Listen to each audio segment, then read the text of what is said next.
I'm so excited to be here in Central Florida with my friend, Senator Bill Nelson, and it's so exciting to have this chance to talk with all of you. I just appreciate everything Bill said and everything he's done. He is working so hard for this state, and I know that you're going to return him to the Senate when he runs next time. I also want to recognize the county commissioner from this county, Vivian Hanair. Thank you so much. And a woman who ran for president some decades ago when it was really, really, really hard, as opposed to just really, really hard. Former Congresswoman Pat Schroeder is here. You know, Bill and I were in Orlando about 2 weeks ago, and we had a chance to sit down with Mayor Dyer, other elected officials, members of the clergy, of the brave police officers who rushed into the Pulse nightclub massacre to save lives, met with some of the surgeons who were there in the hospital to receive the wounded. And I just have to tell you how grateful I am for the leadership and the people of Orlando and Central Florida for your love and compassion.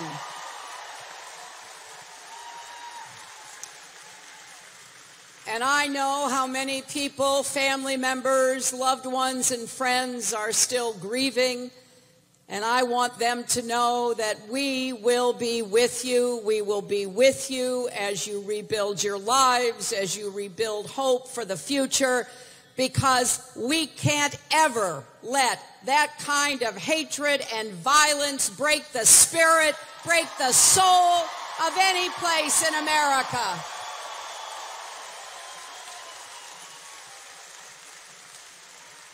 This election really does. Thank you.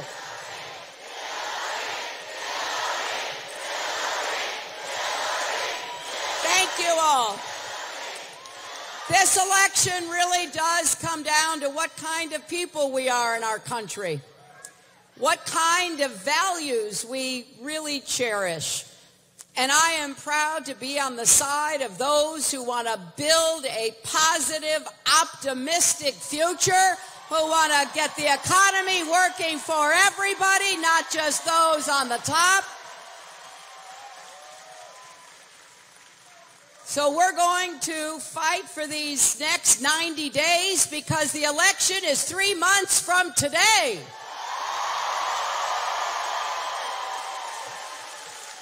And I know we've got work to do. We've got to make sure everybody understands what the stakes are. We can't take any of that for granted. And that means we've got to draw a very clear picture of what I will do as your president compared to what Donald Trump and those who support him will do. And one of the biggest differences is about the economy. I believe that we can create more good jobs with rising incomes, and I intend to work with the Republicans as well as the Democrats in Washington to create more jobs for people willing to work hard than we've had since World War II.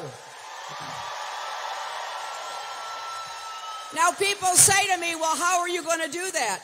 Well, I have this old-fashioned idea that we're going to do it by winning the election, number one,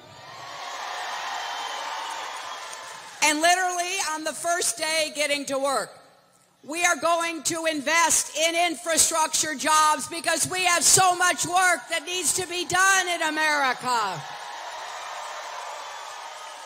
Our roads, our bridges, our tunnels, our ports, our airports, our water systems, our sewer systems, they are in desperate need of being either repaired and maintained or built. Those are millions of jobs, good middle-class jobs. And I am sick and tired of people who watch roads get potholed, who watch water systems poison children, who don't stand up and say, we're going to put America to work building the infrastructure we need for the 21st century.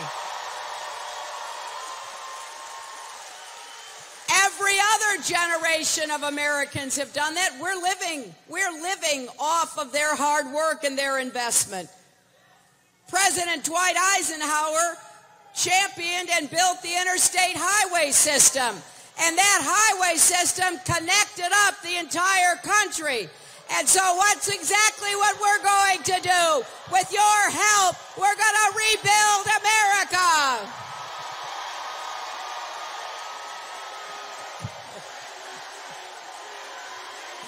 Here's what else we're going to do. Here's what else we're going to do.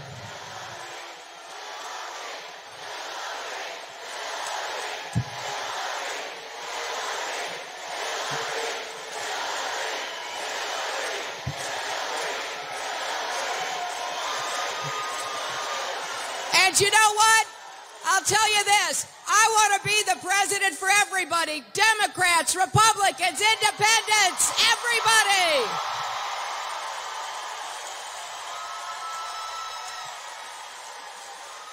And you know what else we're going to do? We're going to invest in advanced manufacturing. We're going to invest in clean, renewable energy. Now, of all the places in America that should be investing in clean, renewable energy, Florida should be at the top of the list, right? Well, I'm sorry to tell you, that's not happening. And the reason is you have a governor who actually,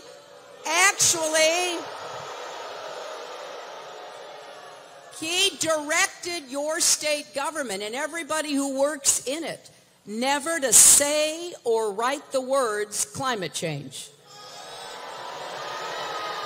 Now, he's also the head of the biggest PAC supporting Donald Trump, who thinks climate change is a hoax, so I guess they kind of go together.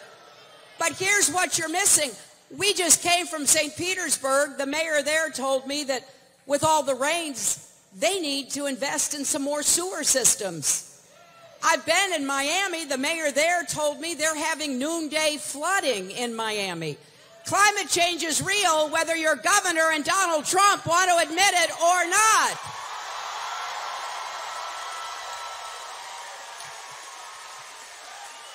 But here's the bigger problem. They are turning their backs on millions of new good jobs. Hundreds of thousands and millions of jobs. Other states are moving ahead. Other states are investing in wind, investing in solar, investing in geothermal and other renewable energy. So here's what I'm going to do. We are going to have a commitment to create more clean, renewable energy jobs, and we're going to work to get those jobs in places like Florida, which could be an international leader with clean energy.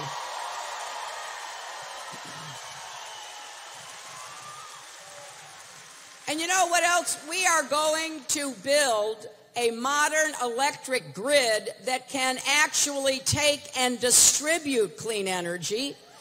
And we're going to finish the job of connecting up the entire country to high-speed broadband internet access.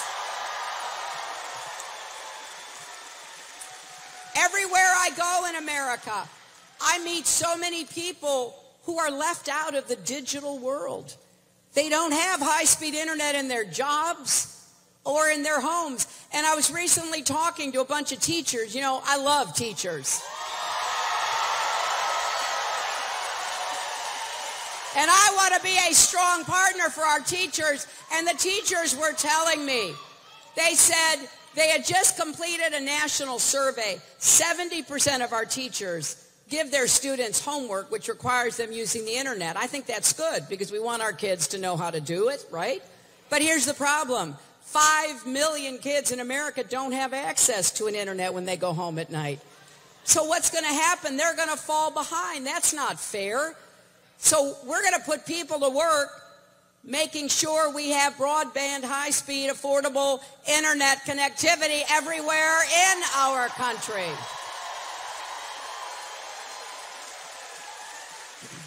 And then I want to do everything I can to promote and support small businesses. I just came from a visit to a great brewery called the Three Daughters Brewery in St. Pete. It's like every small business, you know, the husband and wife, Mike and Lee, they decided they were going to take a risk. They were going to start this business, and they did. And I take that personally because my dad was a small businessman, really small. He worked really hard. He printed drapery fabrics, and it was hard work. But he made a good living. I mean, we weren't wealthy, but we were solid middle class. And he sent me to college. We did everything we could to have a good life, and I give my dad credit because he got up and went to work every day. But here's the rub. My father, who stood over those long tables in his print plant, printing the fabric for draperies, he would finish those jobs. He would load the fabric into the car. He would take them to the people who'd ordered them, and he would deliver them, and then he would be paid. That's how it works, right? You do the job, you get paid. But that's not the way it works with Donald Trump. Donald Trump has consistently refused to pay working people and small businesses. I tell you, it really upsets me because I think about my dad. I've been meeting people. I've been meeting small businesses who were shocked. They did what they were contracted to do, and then Trump basically said, I'm not paying you. And sometimes he would offer 50 cents or 30 cents on the dollar. But I got to thinking about my dad. What would we have done? I've met businesses that had to go bankrupt because Donald Trump would not pay his bills. So I believe in small business. I want to be a small business president. I want to do everything I can to help you start small businesses and grow small businesses.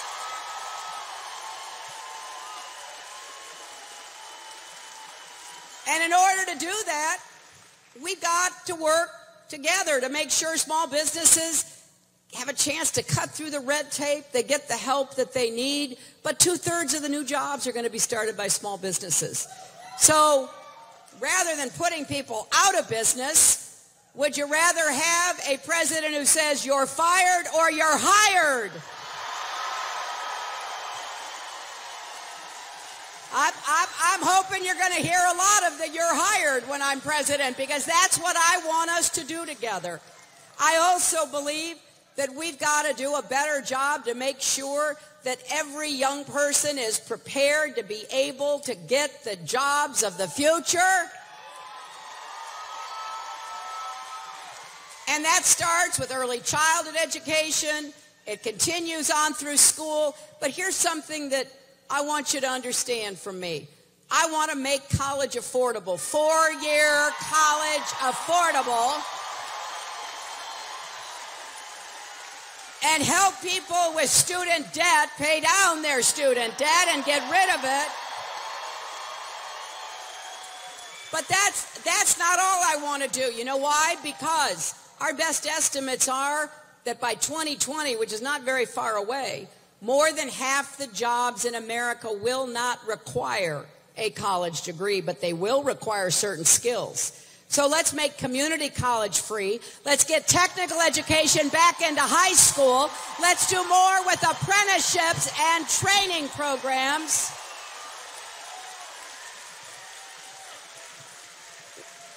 We were, Tim Kaine and I...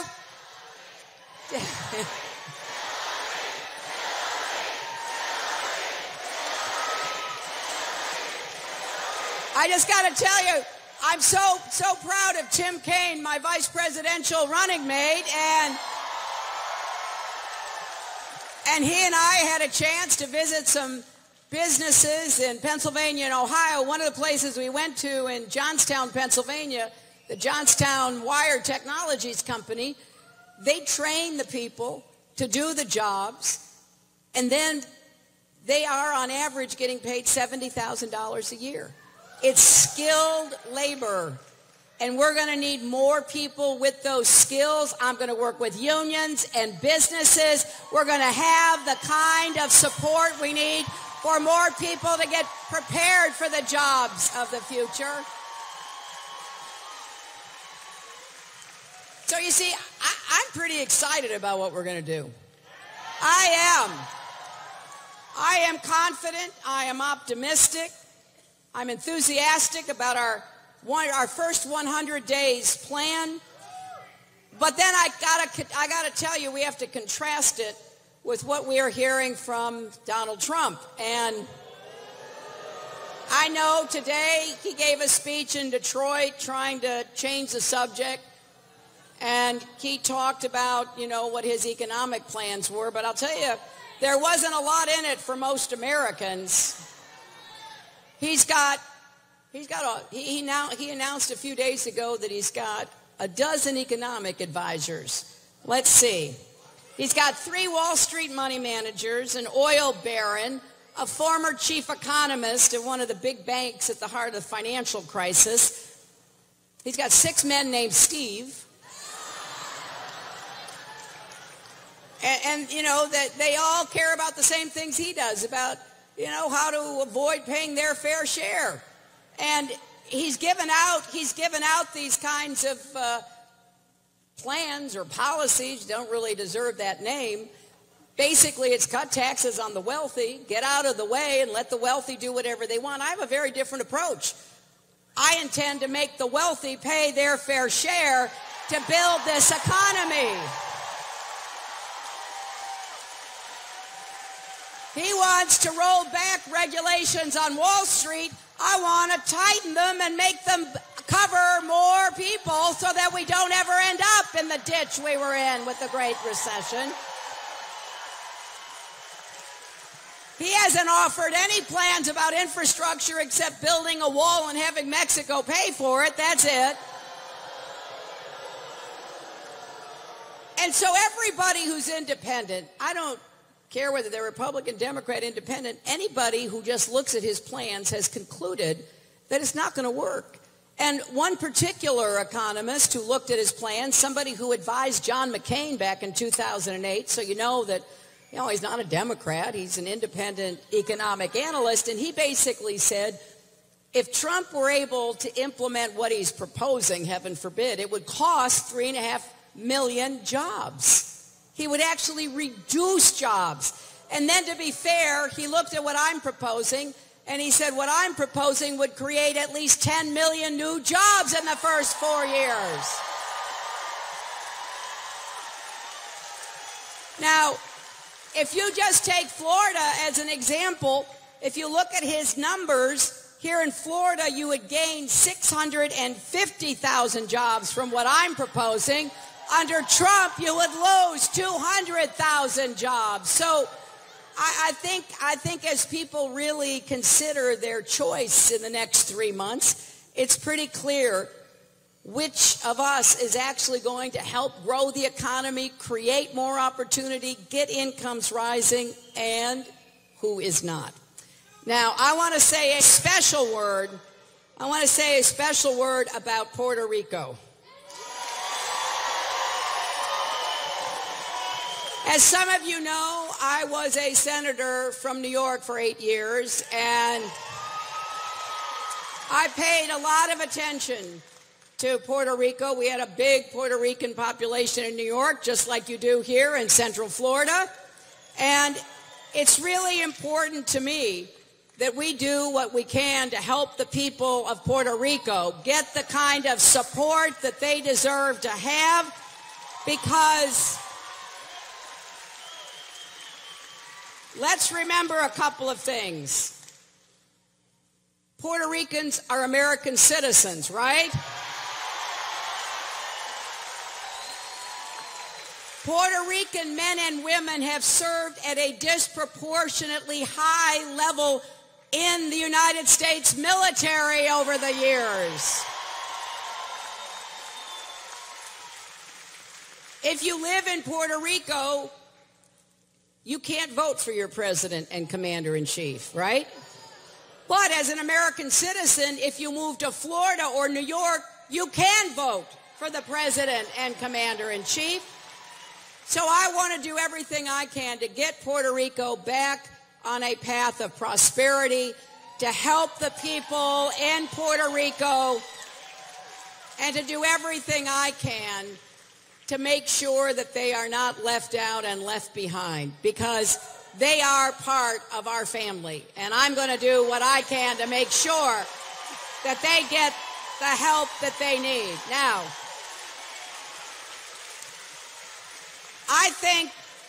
I think it's important, as you look at all of these issues facing us here at home and around the world, to really ask yourselves, what do you want in the next president and commander-in-chief? What kind of experience, what kind of vision do you want? And I think it's fair to ask, as Senator Nelson was, you know, the choice here is not just between two people. You know, that's obvious. My name will be on the ballot. His name will be on the ballot. It's much bigger than that.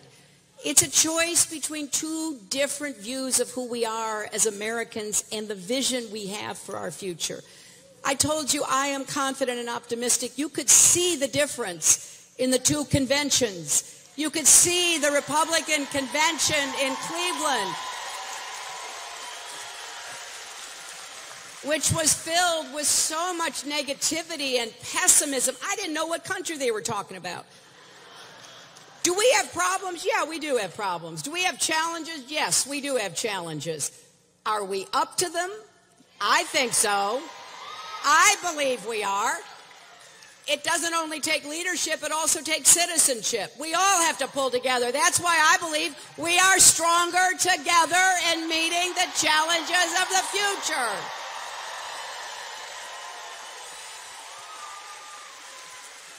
So I can't do this alone. Unlike Donald Trump, who in his acceptance speech said, "I alone can fix it."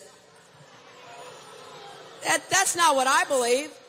I believe I will do my very best, but I want all of you to be part of making this country everything it should be. I want small businesses to get started and growing.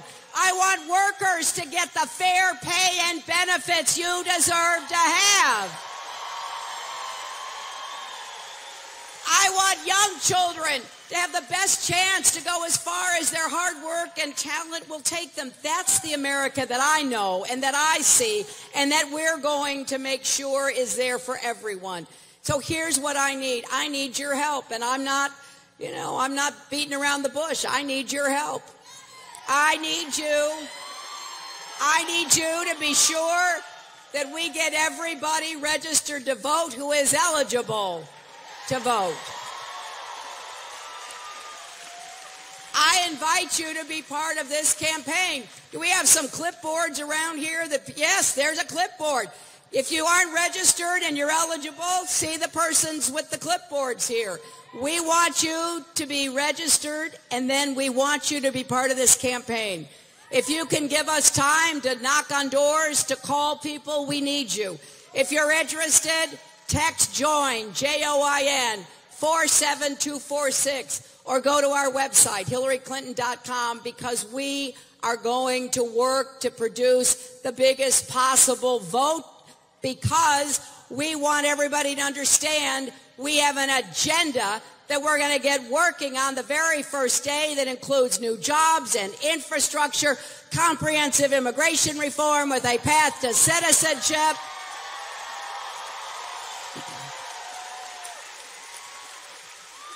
We're going to keep our country safe. And yes, we're going to go after the gun lobby and try to get common sense gun safety measures.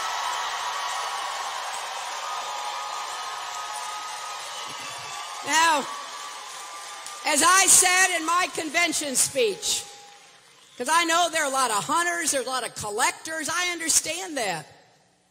I come from a family that had guns. I understand that. So here's what I want you to know.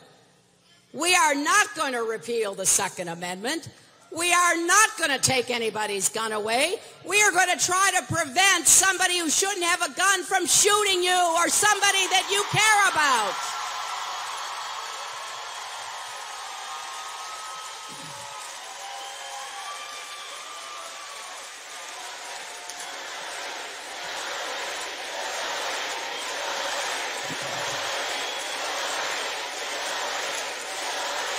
So, my friends, we've got 3 months. Let's do everything we can to win this election and then to be in a position to work together to create the kind of change that will lift people up, not push them down, that will make sure that the economy works for everybody, that we are safe, and that we are unified. If you're with me, please, let's go out, work hard, let's win, and then let's build the future that we want for our kids and ourselves.